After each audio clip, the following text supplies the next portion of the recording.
Welcome. Thank you for joining us for today's event, Water Priorities in the 2023 Legislature.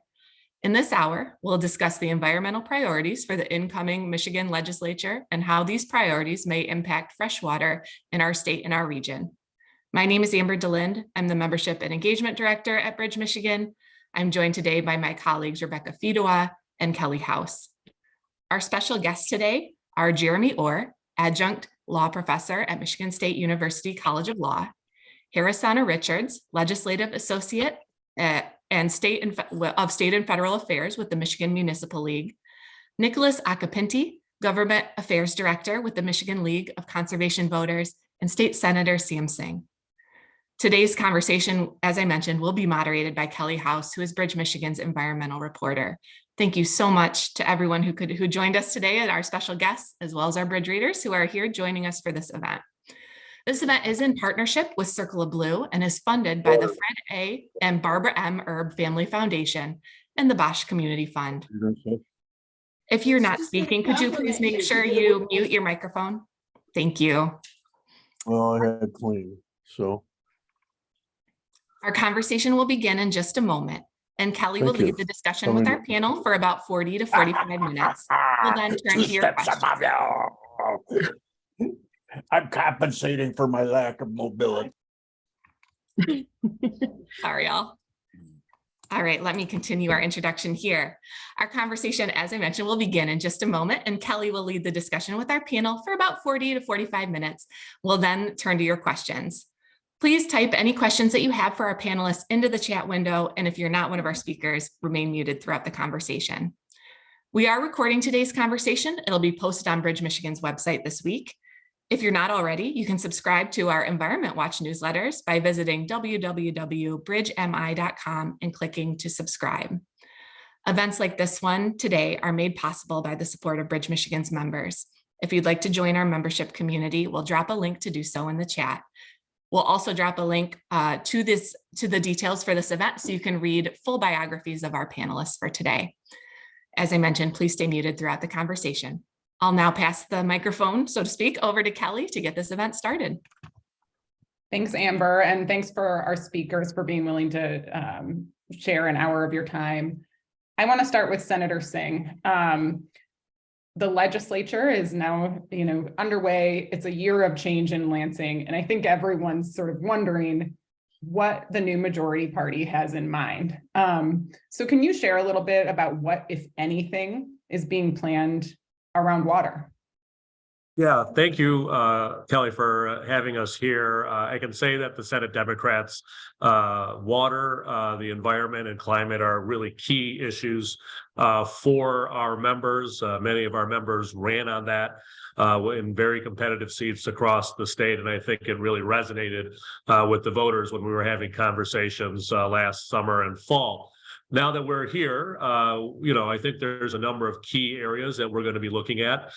First is that there were a set of laws that were passed under the previous administration that I think took us in the wrong direction, especially as it is about protecting our water. So there was a law that was that we all call no stricter than federal, that kind of restricted our departments on moving forward with standards that might be a little bit more progressive and effective than what is at the federal level. And so we're going to repeal that. Senator Sean McCann already has introduced that bill, that Senate Bill 14. We believe that when polluters damage our waterways, our lakes, our rivers, our streams, that they should pay. And so whether it's tweaks to existing laws, making sure that we fully fund EGLE to be able to do some of that, and then whatever laws need to be created with more teeth, we will be looking at that.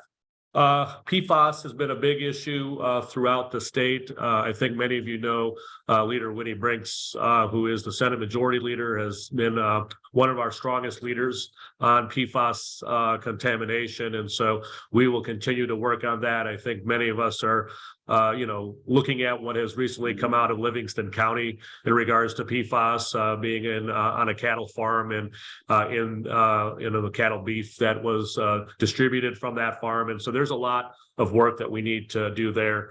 I think the governor and others, even in a bipartisan way, did use some of our ARP money to focus on lead lines in the state. I think there's more money coming down from the infrastructure bill that I think we want to focus on eliminating all of the lead pipes here in the state. We want to make sure that we are looking at our septic code as well as very old and defunct septic systems. And so you will see that conversation come out here. And then just in general, I think many of us are strong supporters of the governor's climate plan, and I think you'll see us codifying a lot of those issues as we come forward. And then the last thing I'll say is that, especially we know that at the end of this month, a lot of the water shutoff protections, potentially will be eliminated in some of the funding there. And so some of our earliest conversations with the administration is around putting money into supplementals over the next month or two to make sure that there's resources for local governments. And then just wanted to acknowledge one other bill that's been introduced, which is Senate Bill 25 that Senator Bayer has put in, which is the Human Right to Water Act. And so that puts in some provisions that require state and local governments to create water affordability criteria. And so, we are very focused on that as well. So I'll stop there, but those are some of the issues, especially around water, that will be coming from the Senate Democrats, and I'm sure the House Democrats as well, over the next weeks and months to come. While you have your mic on, I've been really curious, this is a changing of the power structure after decades, and it seems like there, is a lot of sort of pent up policy demand on the Democratic side. How do water priorities stack up against, the other things that you see a lot of bills sort of flooding out for, abortion, gun control, economic issues? Well, I think water, environment, and climate, as I said earlier, is a priority of Democrats at all levels, legislative and at the executive level. I think we believe that we can do all of these issues that you sort of outlined. And so just because maybe the first set of 6 bills were focused on one area doesn't mean that water and climate aren't the next, set of bills that will be moving. I think one of the things that I've been saying as the floor leader of the Senate is that we've got here a 2-year window. We're going to utilize that time in a very systematic way, utilizing our committees, utilizing the budget, especially. As many people know, in our budget, there are a lot of positions that have been held vacant for years that the Republicans refuse to, put money behind. And so places like Eagle and others that are doing some of our environmental protection just haven't had the set of resources that are necessary. So I think our first piece of, taking a look at water policy will be through the budget. Governor's going to release that budget in 2 weeks, and you will see some of our subcommittees begin to immediately start addressing some of the water issues. So it's a top priority, and it will be addressed, especially through the budget over the next few weeks as that budget gets presented. So I want to kick it to some of the advocates in the room. Nicholas and Herasanna, you both represent stakeholder groups that are, deeply involved in water issues. What's on your early wish list? And I'll start with Herasanna. Thanks, Kelly, and thank you again for having us be part of this forum today. A quick overview of the Michigan Municipal League. So we are a statewide organization that represents specifically the cities and villages throughout the state of Michigan, over 524 of them. And so our role is representing local governments, elected officials, appointed officials, their departments, and that also includes municipal water facilities. Highest in our priority is funding. We just came out of an incredible season, an unprecedented season of federal investment into not only every single city, village, and township and county across the state, but also into our state as a whole. And the legislature has done an amazing job of really putting a bulk of those resources from the $6 billion into water infrastructure, and really reflected that funding is necessary for the remediation of infrastructure and also for the development of where we're going in the future. And that's what we're really focused on, restoration and innovation. We're able to really talk about climate right now. I would be remiss if I didn't mention that over the past few years, we've had exceedingly high water events that have impacted especially our coastal communities. But when we look down to it, have that direct impacts on what happened in Midland with the dams. So we're looking for additional funding to help, make our coastlines more resilient, and also the communities that provide water and have water systems throughout those communities as well to get the resources they need to be resilient in the future and also to do any necessary repairs.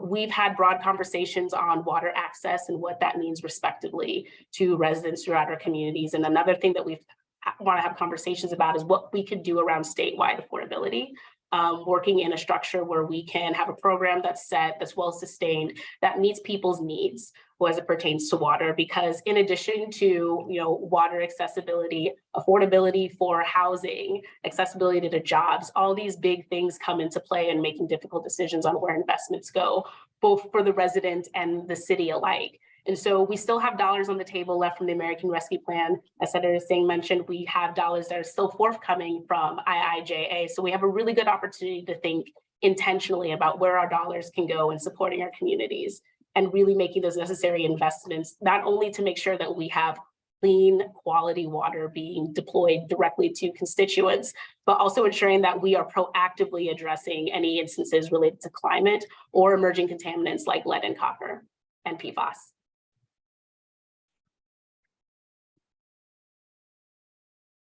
Kelly, hi, Nick Occhipinti, Michigan League of Conservation Voters. We are a statewide advocacy group, and we focus on air, land, water, and democracy protection.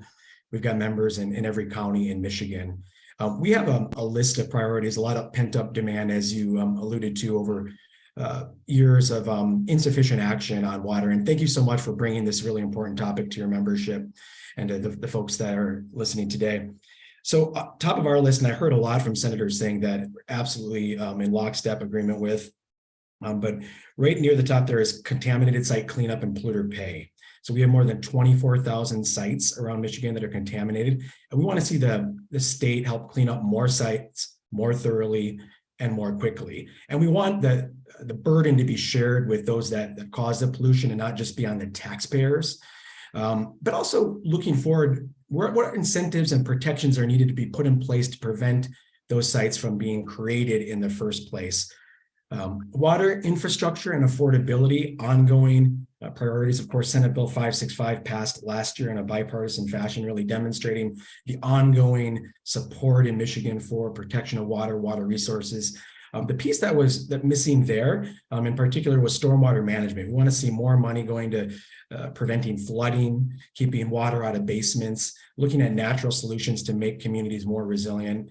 And I know that there's available funds, both at the local level in terms of ARP, general funds that could be invested in that, and ongoing support.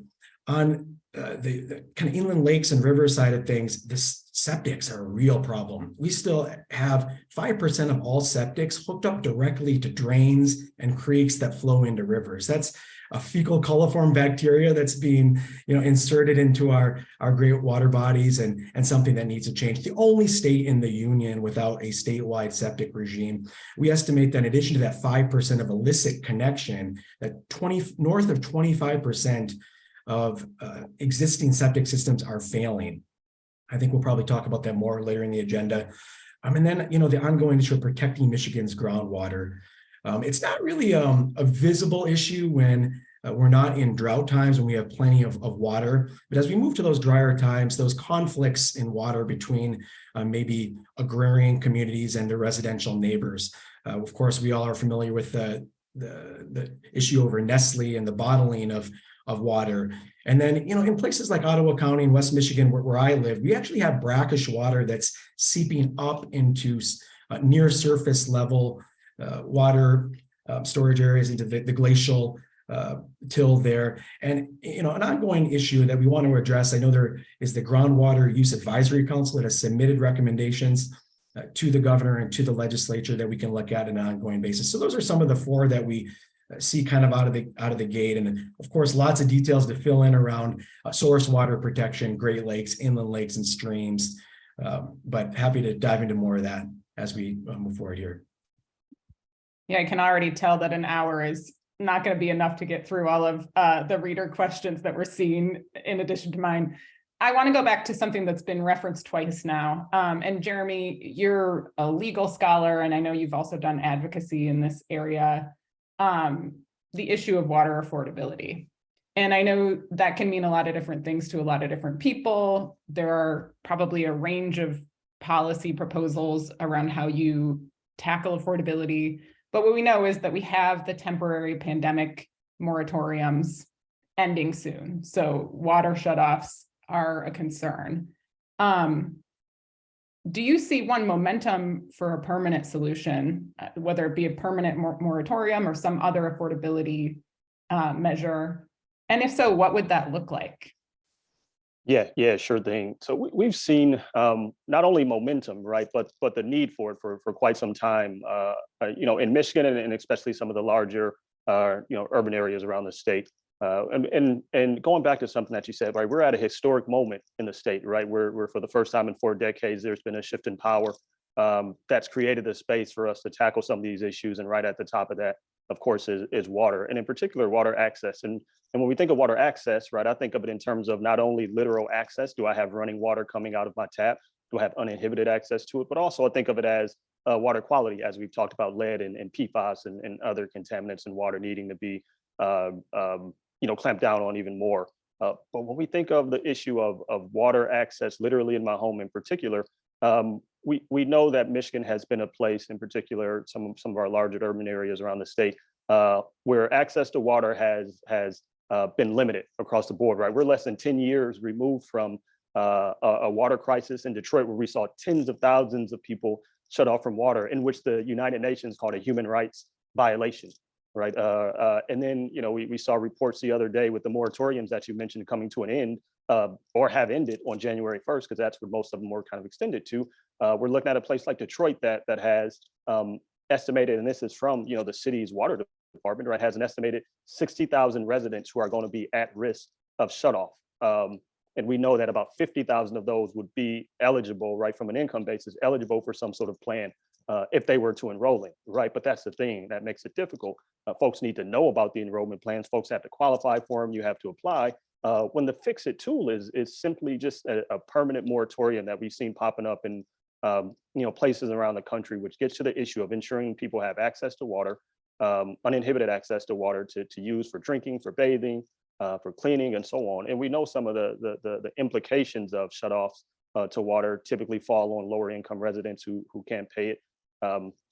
And because of that, if we're going to do a moratorium, we also need to look at it in conjunction with an affordability program, right? Affordability rates in a way that's a tiered system, which allows us to continue to collect revenue and not just saying, hey, let's just give everybody, free access to water, right? But there are tiers and ways in which you could do it equitably and adequately to ensure that the water system still have revenue to function, right, and to do infrastructure and run the system, as well as ensure that people have access to water. So I think there's an appetite, there's momentum, and I think these moratoriums over the last few years due to the pandemic has showed that we're able to do it, and we should continue moving in that direction more permanently.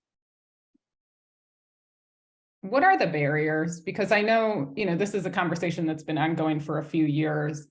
I'm wondering what sort of complications arise, and I'm curious for Herasanna, you talk all the time with the local governments that are oftentimes in charge of utilities that make these decisions around who pays how much, when shutoffs happen.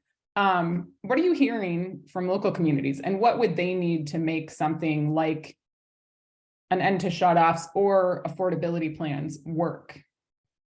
Yeah, that is the question, we wrestle with every single day. And it is our priority, first and foremost, to provide clean, accessible, quality drinking water, bathing water, usable water to every single resident throughout the state. And that's why communities think so deeply about how we administer that, because there is a cost to cleaning, delivering, sourcing water, and something that we care very deeply about, because it's directly correlated to the impact and the perception of residents of what they have of our communities. And it's complex.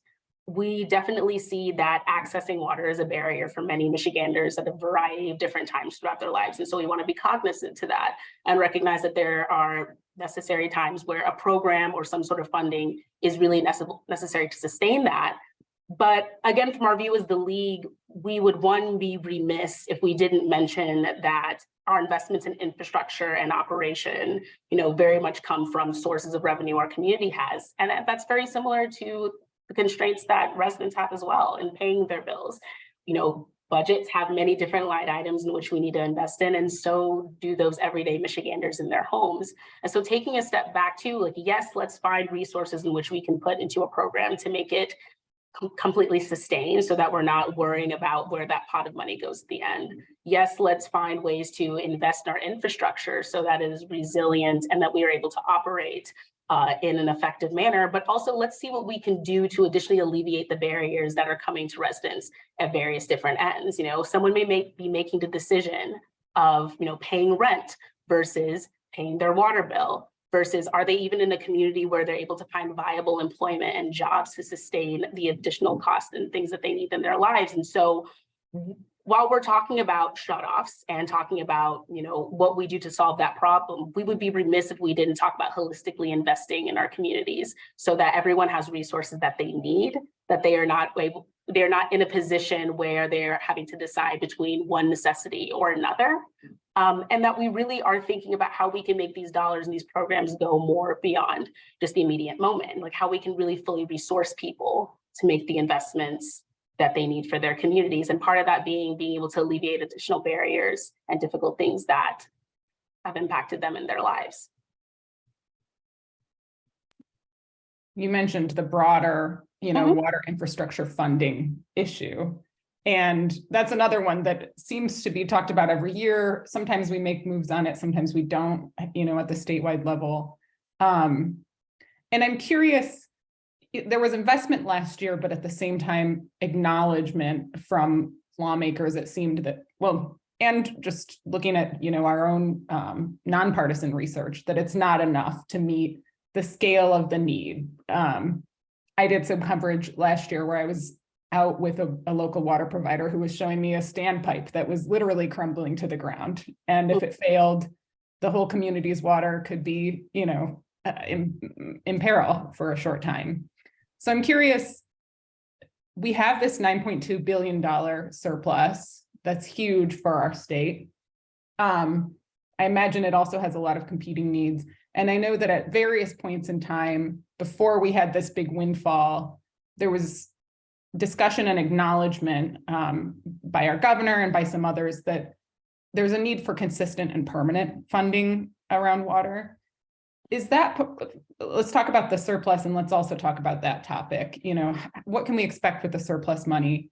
And is there desire for any conversation around more permanent water infrastructure funding for local communities? And I'll kick that to you, Senator Singh. Sure. So I would say first, I think we do have this unique opportunity because we're at a time of surplus and we have infrastructure resources coming from the federal government. So, and then there are still some resources at the local level from ARP and others. So my hope is that, as all those flow, that we are leveraging all three sets of resources off of each other and not, fully utilizing that to sort of deal with the short-term immediate crises that are, in communities. So I think that is a first component. I think the second component, that's just dealing with, certain infrastructure, but, as mentioned earlier to me, our septic systems, which we have a substantial part of our communities, and especially in our more rural areas and areas that are sometimes most closely aligned to our rivers and waterways, that, we actually be able to have a code that kind of goes along with that, and then a fund that helps people, fix their own septic systems and so forth. So to me, it's a comprehensive piece. I think the unfortunate part is we don't have enough resources, but I do think we're at a unique point where we can put in substantial resources that will begin to move the needle. There have been discussions. I know that there have been packages in the past that Democrats have looking at the longer term question of water funding, but I think that will be a part of the conversation that needs to happen. I don't think we are ready, or anyone has been ready to say this is the ideal ideal solution, but I think we can do this at the same time as we're talking about this upcoming budget, about making some of these investments at the same time that having the longer term conversation about how do you make sure that there's long-term funding for this, as well as other areas that are necessary. And, you talked about the budget surplus, but, we have, and I say we in the sense of the state government, has really balanced the budget on the backs of local communities, local school districts, and so forth. And so, we have underfunded a lot of these areas. And so, I think just revenue sharing back into local communities is going to be a priority of ours. They have competing interests as well. It's not just water, right? It's long-term liabilities and so forth. But I think it's those types of things. And one of my hopes is as we go through this budgeting process is that we take a look at a lot of the areas within state government where we ask people over the last 20 plus years to take cuts, or when times are better, you'll get additional revenue. We need to take a look at that. And so some of that will be in the space of water, but some of that will be in other areas as well. And so that'll be some of the competing interests for that $9 billion surplus. Did I just hear you say that there may be a bill to regulate septic systems? We've had bills introduced in the past. I thought when I was in the legislature in 2018 in lame duck, I thought we probably came the closest potentially getting a deal done. And it just we ran out of runway space. And so there will be a bill. I don't know yet, who's introducing it. I think there'll be a lot of conversations. I think this is the right time to have the conversation, because when you have the conversation without resources, it makes it really difficult. But when you do have actual resources where you can help families deal with some of the problems, because this is a substantial impact to a family's income, and it's a large part of the problem. And so this is the ideal time to actually do a policy, because there's resources to help solve part of the problem. Kelly, if I could jump in, I completely agree with everything Senator Singh just said. And I just want to emphasize how special of a moment in time that we're in here in Michigan and in the state legislature. A $9.2 billion surplus, which is made up of school aid fund and general fund, part-time and ongoing monies. And that's a key point here. So we have to be really careful that this moment is not going to last forever. We know that there's a lot of extra money in this system because of federal government COVID relief and change in spending habits, that we don't squander this moment in terms of pushing money out the door really quickly in a way that's not thought out, thoroughly vetted, and recognizing how special and singular this moment may be in terms of revenue. So that $9.2 billion, absolutely hoping we can dedicate a chunk of it to water affordability, infrastructure, and that we look at opportunities to spread that spending over time. And there is a lot of money in the system right now, and it's inflationary. But if you're able to preserve some of that into the future for these types of critical infrastructure and priorities, water priorities we're talking about, there are mechanisms to do that. We, of course, have different funds in the state of Michigan, the trust fund model being one example, where you can save money, grow it over time in the marketplace, and then dedicate that money for future spending. Other models are out there. So there are ways to convert even one-time funds into ongoing funds that I think that in the budgeting process, we can get creative about. And Kelly, really quick, while we're talking about money and opportunity with it, I just want to highlight as well, like with lots of funds comes lots of work. And as these dollars come out to local communities, community partners, technical assistance is something that is incredibly important as we work on administering these dollars.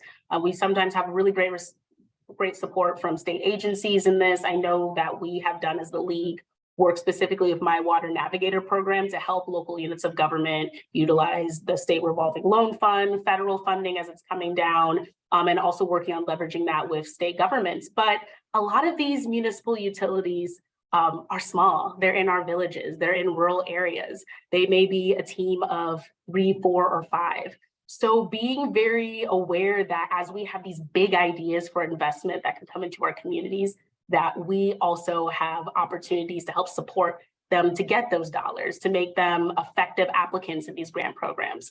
You would be amazed on how much it costs just to prepare your request for a grant program to secure more dollars, talking to planners and contractors. And so making sure, one, that we're aware of those costs as we're deploying these dollars out to local units of government so they can get everything incorporated, but also giving them that hands-on technical assistance to really make sure that once these dollars are on the table, that they're actively going for them and that they can be effective. I see Nick nodding his head, but there's so often when we do so much work to get these dollars like in a place from an appropriation and nobody knows what to do with them, or they just simply don't have the capacity to actually get those dollars to where they need to be. So that's something I'm really focused on behalf of our members, and something I'll continue to elevate, that investments can go in assistance that way too. Yeah. And if I could just plug in on the back end of that, because I know Herasanna mentioned just kind of federal dollars as well. I know the first couple comments around the state surplus, but I mean, we've seen a historic federal investment in water and water infrastructure, right, over the last few years, in particular from the bipartisan infrastructure bill. We're talking $50 billion dedicated to water infrastructure, right, with the majority of that going to drinking water and a significant amount going to lead service line replacement, which we know is absolutely necessary here in Michigan throughout the state. So just, as we think about, those state level funds, realizing that it's also, there's also a historic opportunity to take advantage of significant federal funds that we'll be able to pair with those state funds to get these projects done in a reasonable, meaningful timeline and in an equitable way. So many of these topics, I mean, whether we're talking about septics or affordability or polluter pay, it feels like there's this discussion about what's the right mix, if any, of money and funding versus regulation versus some, amount of both. Septics, you mentioned that there was some money dedicated to helping low-income people repair their septics last year. There have been repeated bills that have sort of faltered that would have required inspections or somehow otherwise regulated septics. Has the conversation crystallized yet for this session around whether we're talking about a statewide code or some sort of inspection requirement or more funding to help people fix leaky septics? I would say that we're 2 weeks into our session, right? So I think especially on complicated issues like this that have, been decades and decades in the making, that it's going to require, pulling in stakeholders, bringing groups together. Like I said, 2018 was the last time this really, I think, had a real strong push towards, at least on a statewide policy, though there have been funding mechanisms provided within budgets. I think you're going to have that conversation, and it's going to take some time to have that. And so, even though I think there is interest in doing it, it's not very simple. If it was simple, it would have already been done. And so, my sense is that in week 2, the answer is we don't have a full idea on where we're going, but I do think, the fact that we don't have a statewide septic system is something we acknowledge. The fact that we don't have enough resources going into here, the fact that, reports are telling us how much damage is happening right now in the waterways is so I think it is the ideal time to have this conversation, but it is going to be a while to have a thoughtful conversation that brings everyone together, that allows the system to be as effective as possible. I think several, if not everyone on the call, brought up the topic of polluter pay, and I'm seeing a lot of questions on that from readers. That's another one that seems to be a perennial conversation. Michigan once had really strong liability requirements for site owners and operators who were, in charge of a site that later was recognized to be contaminated. Now it's more limited, as are many of our cleanup standards. This is maybe for Nicholas, because I know that MLCV has focused on this. When your group talks about strengthening polluter pay, what does that mean specifically in your eyes? Yeah, it's a number of items, and thank you so much for kind of coming back around to this. We know that water is a kitchen table issue, and what's so exciting about this moment is that both majorities and the governor recognize just how critical protecting that source water is, and contaminated site cleanup is a part of doing that. And it's a multifaceted question, but again, referencing the 24,000 documented sites, we need to do a couple of things. One, we need to first put incentives and perhaps look at the regulations to slow down and prevent more from being added to those rules. That's ounce of prevention, pound a cure. Two, we have to clean up the existing sites more quickly and more thoroughly. And we have to look at the ways to do that and where we're not discouraging investment, particularly in urban corridors, areas where that property can be returned to the community, returned as a valuable economic asset, but doing so in a way that protects health. Three, we want to make sure the burden is not put all on taxpayers, on the federal government, the state government in doing that cleanup work. And where there is a responsible party, making sure that they not only pay for those damages, but that they're being transparent as they're doing it. So right now, for example, the existing laws do not require a lot of transparency. If a private actor spills on site, as long as they can reasonably say that that spill will not leave that site to an adjacent site, they don't have to say a single thing to the state of Michigan.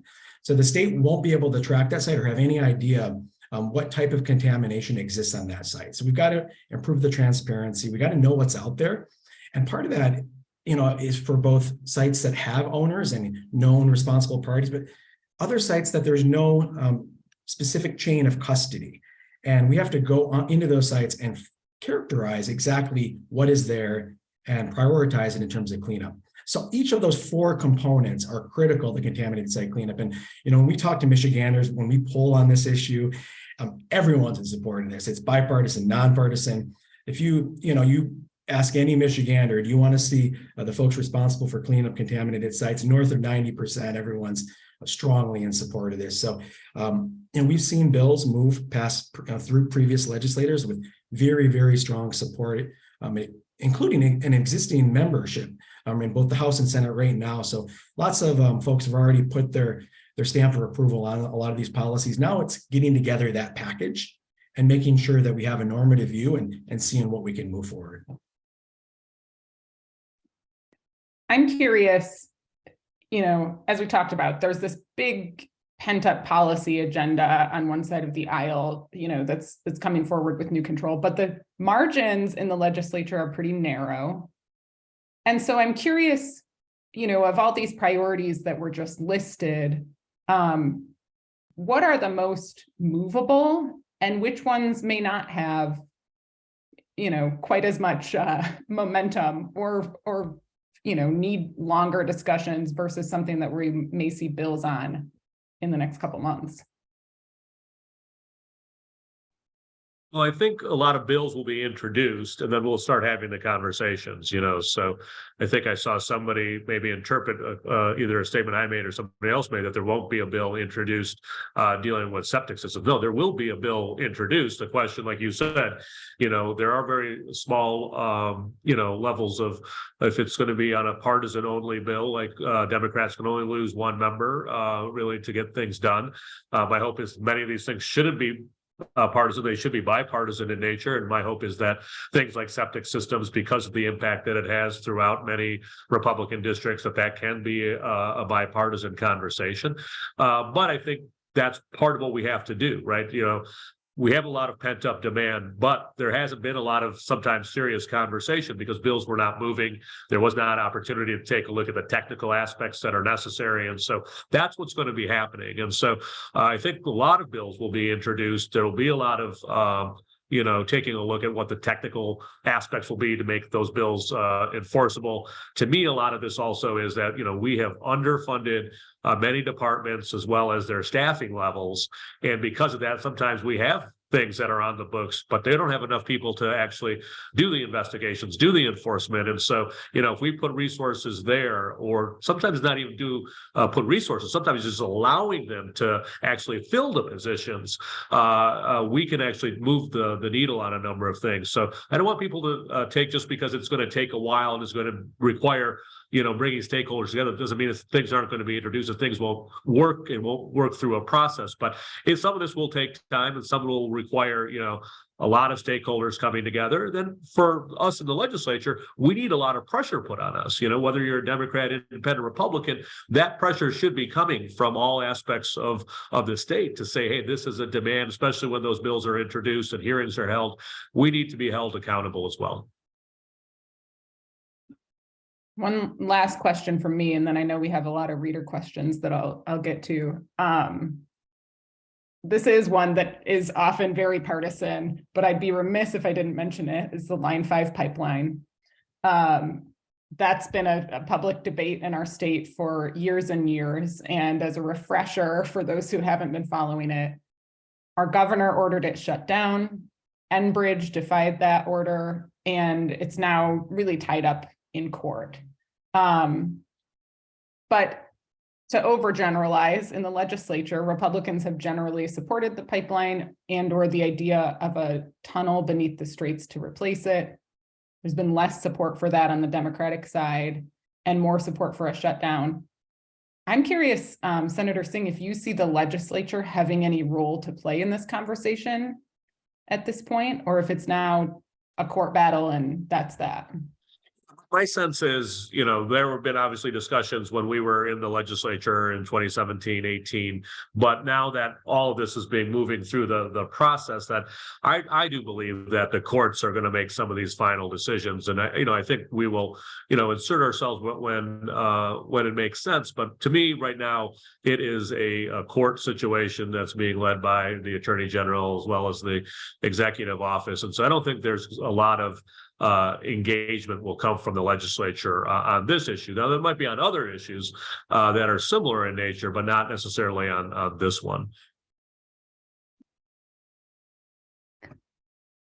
I'm just pausing to see if anyone has anything else to say on that before I head to reader questions. I can jump in there as well. I agree with that assessment. I do think there are things that we can do in the interim, though, to make sure our energy systems are more resilient, particularly for the Upper Peninsula, Northern Michigan, those households and communities that may be affected most in the event of a shutdown, whether or not it's through the choice of the state or just some type of weather emergency or failure of the pipeline. So, the governor put together a UP Energy Task Force several years ago, and they developed a really good list of recommendations for building more resilience into the system. Just a couple ideas. We need to make people's houses more energy efficient.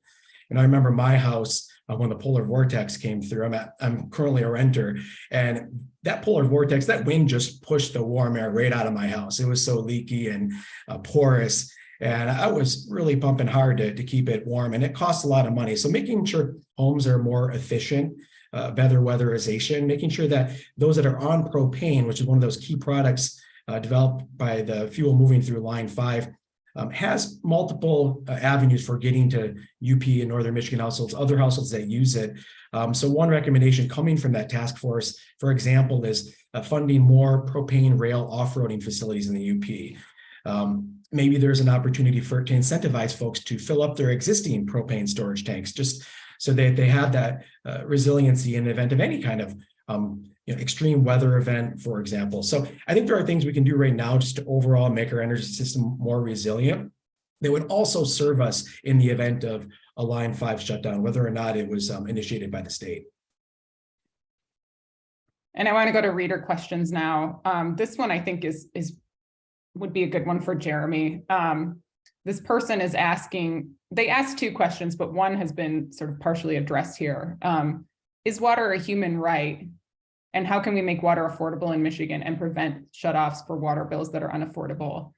We've talked about the shutoffs piece, but the concept of water as a human right, I'm curious what that means to you. And I know there's a bill right now that would make that declaration. What does that make way for in terms of policy? Yeah, I'll start by saying, I 100%, absolutely believe water to be a human right, right? It's one of the few essential elements that are necessary for sustaining life, right? Point blank, right? There is nothing more than that. Clean air and clean water, right? What we know is that our direct impact, right, and our direct interaction with environment has direct implications on our health and well-being, and has direct implications on the public health and well-being of Michiganders all over the state. So for me, water is a human right. Going back to, I kind of mentioned the United Nations, right, filing, saying Detroit shutoffs were a human right crisis. United Nations also declared water to be a human right decades ago. We've been seeing more momentum in states around the country. New York just passed a very strong constitutional amendment to make water and other environmental, water and clean air and land a human right. But the thing that makes New York unique from other states that have passed it is that they're making it enforceable, right? A legally enforceable human right to have access to a clean and healthy environment that includes clean and safe drinking water and water to recreate and play in. And I believe, the same thing needs to happen in Michigan. As Senator Singh mentioned, there's a human right to water bill that has been introduced. Any bill like that is introduced and making its way through the legislature absolutely needs to have some attachments that makes this a legally enforceable right. And at the most basic level for me, what that means is you have uninhibited access to clean, safe water, right? And that can't be kind of taken away or trampled on by your inability to pay. It can't be taken away by your local municipality or local regulator for any reason. And I think that's immensely critical to the future of our state. As we've seen in the midst of a climate crisis, right? And we look around the country, access to water is becoming difficult. It's becoming more and more scarce. So the idea that we're looking to take water away in a place where we have an abundance of water, as I've seen folks kind of mention in the chats, is egregious. So that's kind of what water being a human right means. And in particular, I frame it as a legally enforceable human right. And another one that I think maybe would be good for Herasanna. And we haven't talked a lot about this topic today, but it's obviously remains a huge topic for Michigan, the concept of lead, as a drinking water threat. Michigan has a timeline now in place for communities to remove lead service lines from their systems. We have a lead and copper rule that, addresses lead in drinking water. Maybe a little bit less of a legislative policy question, but I think a valid one. What are the plans for continuing to inventory and replace lead service lines? And I'm curious how that's going for the local communities that are tasked with carrying it out. Yeah, thank you, Kelly. It's different, right? One size fits all is definitely not the definition of our communities. We have communities that have tens of thousands of folks, maybe that folks who just have a few thousand, and folks who are servicing over many different areas. And so we have communities that, the second the timer started, they took it upon themselves and they're going through and they're replacing every single one of the lead service lines. We've had many communities that have taken advantage of their American Rescue Plan allocations and put those dollars to work there. And also, like I mentioned before, there are communities that still need help, especially on the technical assistance piece, where if we are in a position where we're required to make these changes over the next couple of years, there might be a lot of work in finding the resources to do so. And so we've served my city through the Michigan Municipal League, my Water Navigator program. Those are the things that we've been working on actively to help connect our members to the resources, to make those lead service line replacements, to address emerging contaminants, because when we're fixing things for lead and copper, we're also looking for ways that we can fix things on PFAS and other contaminants that are emerging throughout our communities, and being very cognizant to that. But it's a difficult task. It's something that we want to do intentionally, and we are very much learning from the lessons of Flint and other communities that have recognized lead in their water supplies, because it's not an issue that impacts one singular community. We have issues of this throughout the whole state. So encouraging members that, this is an unprecedented season where we have funding and resources that are available, connecting the dots to where their capacity may limit them from identifying where those resources are at, but also working with the state government to ensure that there are ongoing resources to help make those changes as needed, and those investments as we are called to do so.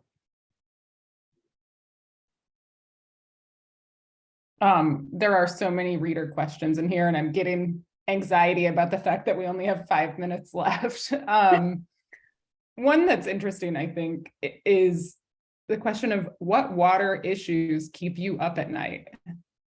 And maybe we can hear from each of you on that. We've talked about some issues that are going to get some attention in the legislature, but what keeps you up at night? Coastal resiliency for me. I think that in 2019, we had a moment where we realized that the lake levels are changing. They're getting higher, they're getting lower. I think what we also realized is that we did not have the capacity to really address that moment. When we look at the high water events from the 80s, a lot of the infrastructure that we had, from bridges to pipes to seawalls, is still there, right? And we were called in a moment to really respond to these high water levels as local units of government, or the infrastructure that was there along the coastlines, the impending impact of inundation, and other harms that come to coastal water treatment plants.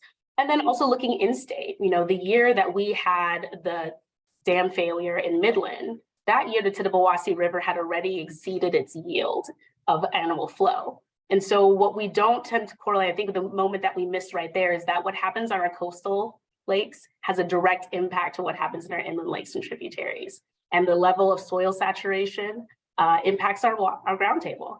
And we really need to be focused on how these ongoing events that are now cyclical and now more cyclical in a rapid fashion are going to impact our environment. And I think we are in a very clear moment with the power change to be really direct about what causes these things, like climate change, like changes in our environment, and the fact that maybe our infrastructure has been only sustainable for so long and that might need a little bit help getting close to resiliency. And also taking into effect that there's lots of research, there's lots of information that's out there that might have been negated or pushed aside for years that really talks about, the nature of our Great Lakes, what we need to be prepared for, what we need to be resilient for, what we need to be investing in. So, Dr. Richard Norton at the University of Michigan is doing a great study right now on managing Great Lake risks. This report is something that I hope can come in front of the legislature in the next couple of months, but really highlighting that, we must take care of our Great Lakes. We must recognize that we have great opportunities for green infrastructure, to remove armoring in areas, to talk about zoning. But flood impacts in Michigan are so real and so tangible, and it's not whether, I'm high on the hill or not. This can happen to anybody, and not just the impacts of your home having issues, but how you access your water, transportation of how you get to and from your community, and if that can be done in a safe manner. The impacts on public safety that come with utilities when they interact with water and experience failure. So I think that's one of the quiet dangers that we haven't really paid enough attention to. I think once the lake levels went down, we're all like, ooh, we're good, we're fine. But there are people who live very close in the neighborhood of Jefferson Chalmers, for example. If you were to go through there and see how close the water is to those homes and the impact of that, and also those are people who have lived there generationally. We talk a lot and broadly about how, houses on the lake, they're millionaires, the people who can afford it. That is not the case throughout Michigan. We have over 300 communities that are along the coastlines, and those are everyday people with everyday lives, everyday barriers, and everyday difficulties. And being able to address that, it's a clean water issue, but it's also a housing issue. It's also a community issue. And so that's what I really hope gets more light in this coming legislative cycle. I think that was really wonderfully said, Herasanna.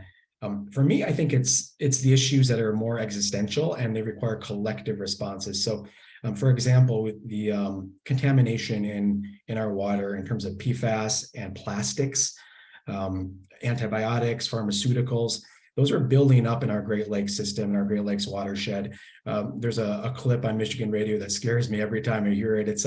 They say you consume a credit card size amount of plastic every week in Michigan, just consuming the water that we drink. And now, of course, we've had reports of, eating fish from the Great Lakes can be the equivalent of drinking contaminated PFAS for a month. Those types of toxicities that are building up in our water that we don't know precisely how they will impact human health over time, but we know it's not going to be good. And we're learning more and more how negative it will be. So that's why, a core mission of Michigan LC is to protect our drinking water, looking particularly at children's health and community health as we think about those issues. And so again, cleaning the Great Lakes from a plastics and PFAS contamination perspective, that's a collective responsibility for millions in the watershed. And that's what leaves me up at night, because that requires a whole lot of agreement, cooperation, and prioritization.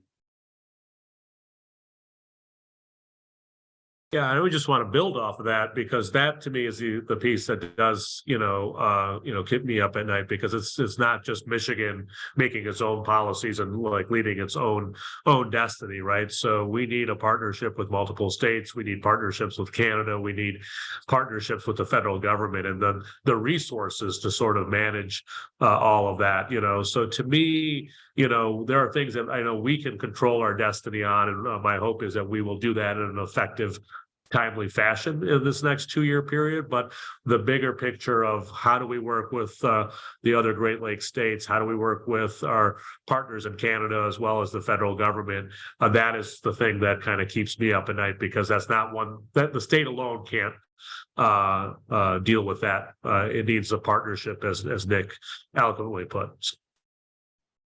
Yep, and I'll say for me, it's two things, right, that keep me up at night, and they're really justice oriented. I think the first thing, as I mentioned, is shutoffs, right, ensuring that people have access, uninhibited access to water. I know what it's like, right, growing up in Detroit in a low income neighborhood, a low income home, to not have access to water at any given time, right, when my family would have our water shut off, right. So knowing what that feels like, working to make sure that like no resident anywhere, especially in Michigan, has experience, not having running water in their home. That's one. And the second thing I think, which Herasanna touched on a bit, was just lead in drinking water. Each of our cities are kind of one crisis away and one incompetent decision away from another, Flint level water crisis. So we look at the issues of Flint. We look at issues like Benton Harbor. We look at where the majority of lead service lines are. They're disproportionately in Black and brown and low income communities, and they're the ones drinking that contaminated water. So the idea of getting these lead pipes out of the ground and putting them behind us is what keeps me up at night. I think I have room to squeeze in one follow-up question before we have to wrap it up. Multiple of you raised the concept of climate change really complicating a lot of what were already existing threats. The Midland Dam break, questions about how we exist near coastlines if flooding is going to become a bigger problem. I'm curious if, and when I think about those two things, there have been bills introduced since the Midland Dam break to address our inadequate flood control standards at dams that didn't move in the last session. I know that in the midst of the high water crisis, there was a lot of conversation about what our policies might need to look like to reflect a world where, we have more coastal erosion and problems with seesawing Great Lakes water levels. Are we going to see any conversation about those things, or are they sort of, out of sight, out of mind until the next climate-driven crisis for the legislature? And I guess I'll ask the senator here. Sure. No, I think, listen, I think we take it seriously. I think, climate we'll have a different conversation in the legislature. It was very clear over the last 4 years that the executive office and their departments were the only one really talking about climate. Democrats in the legislature were talking about it, but obviously didn't have the gavel to move ideas forward. And so to me, I think utilizing some of the tools that the governor has put together through her climate plan, by some of the committees that are surrounding that we can have this conversation there, talk about its effectiveness, and talk about, what are the things we need to codify, where are the areas that we've not dealt with. But, climate resiliency was a component of those conversations as they were going through that, but it wasn't something that the legislature was acting on. And I think you have a different environment now in both the House and the Senate. And my hope is that those conversations will now continue, but now have legislative partnerships that can actually move money and resources towards it. Does anyone else have thoughts on that concept of climate, sort of exacerbating a lot of these issues for us and how we address it? I think Herasanna's comments earlier really illustrated the direct impact Michigan communities are feeling from climate change every day right now. Maybe 10, 15 years ago, folks thought about climate change as something that would impact the poles and maybe polar bears far away. But we know that between extreme heat summers, polar vortex winters, extremely volatile weather, that we're feeling the impacts every day, from the construction of roads, the freeze-thaw cycle, breaking up those roads, forcing the management of them, to how we think about transportation policy and the fact that electric vehicles, for example, will both protect you from ground level smog emissions as you're jogging and walking and in the community, but also decrease climate emissions over time. So we need to look at all of it, and the governor's My Healthy Climate Plan is a starting place for that. And now it's time to begin implementing and codifying pieces of that plan. I think for Michigan LCV, we see this as all opportunity, all upside. There's a lot of work that needs to be done, but it's a kitchen table issue that's going to put money into people's pockets. It's going to grow meaningful, well-paying jobs over time, both mitigating climate emissions to make sure that Michigan does its part, but responding to it to make sure that communities are resilient. I know I was part of the Grand Rapids Master Planning and Climate Resiliency process. And we looked at how specifically using a model for climate change and its impact on Grand Rapids, it would affect the everyday activities of city residents and city government. And then using that, extrapolating from that, how systems and processes need to change. I think that's one example of implementation that this legislature, this governor can help with in this session, to work with communities to make sure that they're ready for the impacts of climate change, and they're doing the darndest to help mitigate its effect. And I'm looking forward to working with the legislature on both the scale mitigation piece and those individual local community responses. Yeah, And I'll leave it at that because it's 1 o'clock now, and we try not to keep people over too long, although there were so many questions we didn't get to. So thanks to all of the viewers for your interest in this. And I will kick it back over to Amber to close us out. Thanks to our guests as well. Thank you, Kelly. I really appreciate it. I think that we certainly know what could be a future topic for an event this year, because obviously we could have talked for many more hours about this topic, but we do want to make sure we value your time this afternoon. Thank you so much, Jeremy, Herasanna, Nick, and Sam, as well as Kelly and our partner Circle of Blue for participating today. Thank you so much to all of you who joined us for today's conversation, especially for all of your great questions. I think that you've likely given Kelly a lot of ideas for some future reporting as well. I want to give a special thank you to the Fred A. and Barbara M. Erb Family Foundation and the Bosch Community Fund for their support of this event series. Just a reminder, we will be posting the recording of this event at Bridge Michigan's website, www.bridgemi.com, later this week. So if you'd like to watch again or know someone who missed the event who might appreciate it, you can find the link there. Thank you so much. Enjoy your afternoon. If you are getting lots of snow, stay safe. We'll talk to you soon. Bye-bye. Thanks, everyone.